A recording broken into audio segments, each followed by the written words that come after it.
Сәлем достар, менің каналыма қош келдіңіздер. Подписация батырмасын басып каналға тіркеліп, қазақ тілі каналының дамуына өз үлестеріңізді қосып тіркеліп кетіңіздер. Бүгінгі менің қозғайтын тақырыбым қант диабеті болмақ. Әлемде қант диабеті деген диагнозы бар адамдар саны жылдан жылға артып келеді. Оның жиі кездесетіні соншалық, ол дерт инфекциялық емес, пандемия сипатына ие болып отыр. Бұл аурудың туындау себебі не және оны қалай емдейді?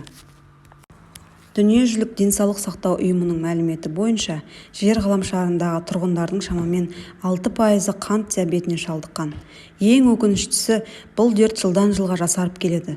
Егер бұрындары қант диабетінің екінші түрі көбіне 50 жастан асқан адамдарда кездессе, қазір бұл ауру 30 жастағы науқастардан да анықталып жатыр.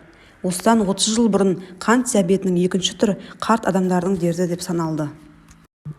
Ресми есептеулерге сүйенсек, әрбір 10 секунд сайын әлемде қант диабетімен ауыратындар саны 2 адамға артып отыр. Дүниежүзілік диабетке қарсы күрес күнінің болуы да таңғаларлық жайт емес. Ал әлемдегі барлық дерлік мемлекет осы дерттің өсуін төмендетіп, адам өлімін азайту үшін түрлі шаралар қабылдап жатыр. Бұл ауру ұйқы безінің инсулинді аз мөлшерде шығаруымен, осы инсулин гормонының жетіспеушілігінен пайда болатын және осы себепті барлық зат алмасу түрлерінің, айрықша қант алмасуының бұзылуымен сипатталады. Қант диабеті кейбір органдардың, әсіресе көз, бүйрек, жүйке, жүрек және қан жолдары тамырларының зақымдалуына немесе тиісті деңгейде жұмыс істей алмауына алып келеді. Сонымен қатар ринопатия, соқырлық пен асқыну қаупі, нефропатия, бүйрек жеткіліксіздігіне әкелетін, шеткі тіндердің жарасы, яғни өкше, аяқтың жара болу қаупімен, жүрек қан тамырлық симптомдарды шақыратын және жыныстық дисфункцияға әкеледі.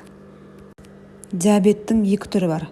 Бірінші бұл инсулинге тәуелді және екінші инсулинге тәуелсіз болып бөлінеді. Бірінші түрі бұл ұйқы безінің өздігінен инсулин өндіре алмауы салдарынан қан құрамында осы гормонның тапшылығы туындауы. Бұл көбіне жас адамдарда, балаларда көп кездеседі. Аурудың балалардағы ерекшелігі.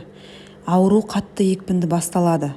Балаларда аурудың жеңіл түрі кездеспейді. Асқынуға бейімді.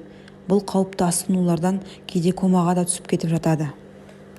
Диабеттің екінші түрі. Бұл ең көп таралған түрі. Ол ұйқы безі тым көп инсулин түзіп, бірақ глюкозаның ағза жасушаларына жеткізілуін қамтамасыз ете алмауы кезінде туындайды. Аурудың себептеріне тоқталып кетсек, қант диабетінің бірінші түрі ағзадағы аутоиммундық процесс аясында пайда болады.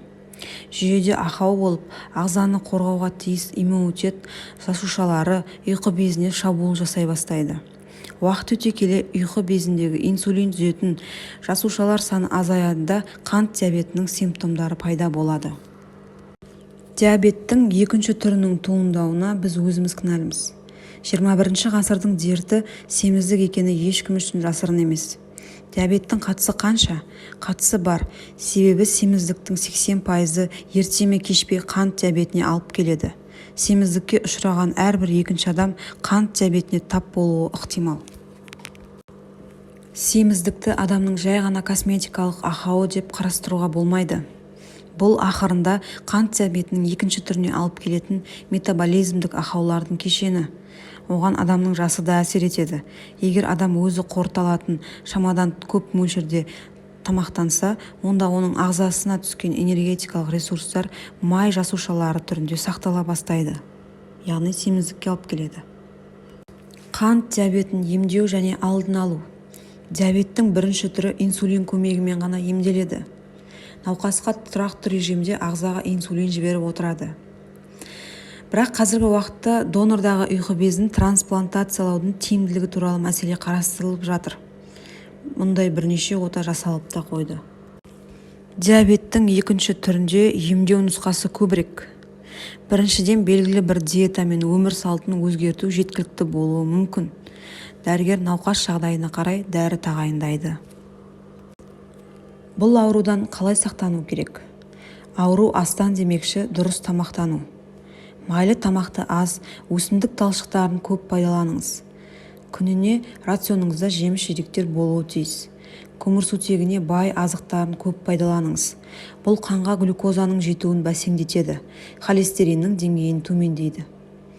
Сондықтан ірі тартылған ұнның нанын, макарон өнімдерін, күріш, жемістер, сұлы, арпа, қырыққабат, қарақұмық, картоп жеңіз.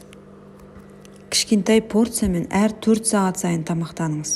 Бұл ішкен тамақты қорыту үшін қанды қажетті инсулинмен қамтамасыз етудің ең жақсы тәсілі. Біздің мақсатымыз ұйқы безіне жоғары жүктемелерді болдыртпау. Қант пен тұзды шамадан тыс пайдаланбаңыз. Кішкентай жеген қанттың өзі қандағы қант деңгейін аспандатып жіберуі мүмкін. Ал тұзды тамақ тез қан қысымын көтеріп жібереді. Өз салмағыңызды қалыпты ұстаңыз. Тез жүру семірудің бірден-бір емі. Аптасына 5 рет дене шынықтыру жаттығуларымен шұғылданатын кісілер қант диабетімен ауру қауіп дәрежесін 50%-ға дейін төмендетеді. Кез келген ауа райында күніне 4 км жаяу жүріңіз.